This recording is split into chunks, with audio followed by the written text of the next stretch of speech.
Mike McLaughlin. I'm the wholesale sales and marketing manager.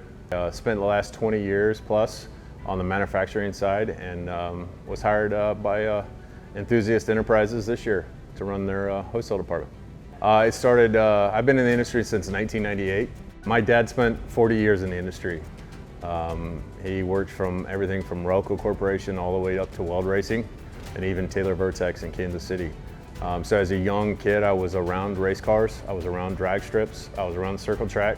Lifted trucks weren't big back then. I mean, there was a big square body lifted, but a lot of it was, at that time in the 90s, was a lot of custom trucks.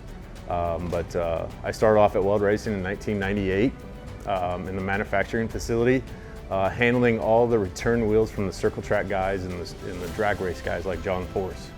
And then from there, I got on the sales side of things and started off as a regional sales rep for several manufacturers in the Missouri, Iowa, Kansas, and Nebraska region. The biggest things that I pride myself on was the relationships I built with the dealers in that region. And from there, it led me to take a position within a division of Truck Hero called Roll and Lock. They manufactured tonneau covers based out of Pompano Beach, which is outside Fort Lauderdale.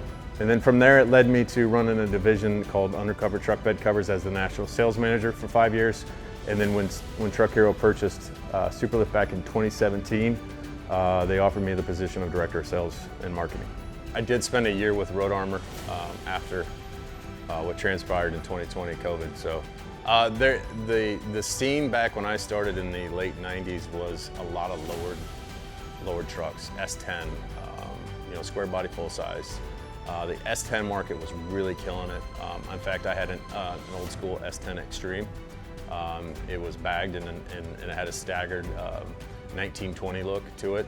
Guys were still lifting trucks then, but it really exploded with the new updated look of the trucks. I started getting older and I started wanting to lift things. I wanted to have more fun with it. And that's really when and kind of how I noticed that lifted trucks were completely changing the market. Especially today's technology within these manufacturers, it's a little bit less complicated to lift vehicles.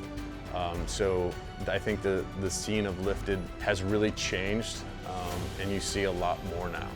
What kind of got me going into lifted trucks, it was my first sales rep job in the Mink states, because one of those manufacturers that we repped was Superlift.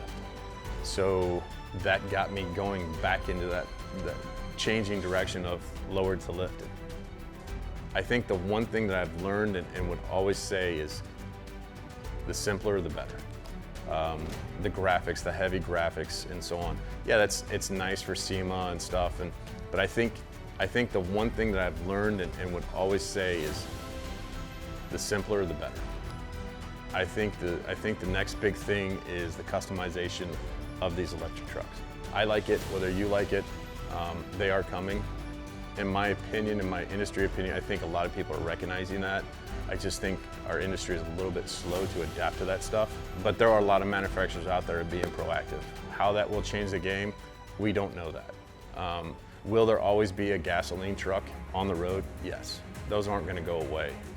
But I think the next big thing is the customization of these electric trucks. Trying to be part of that.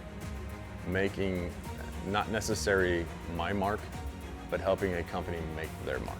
EE, Enthusiast Enterprises, Custom Offset, SD Wheel, ARKON, now the wholesale division. I see it much bigger than what we currently sit at. There's things that we do that it blows my mind just even being here a short time. By us growing, it makes more people aware of what they have, the capabilities they have to do to build their vision and dreams of their vehicle.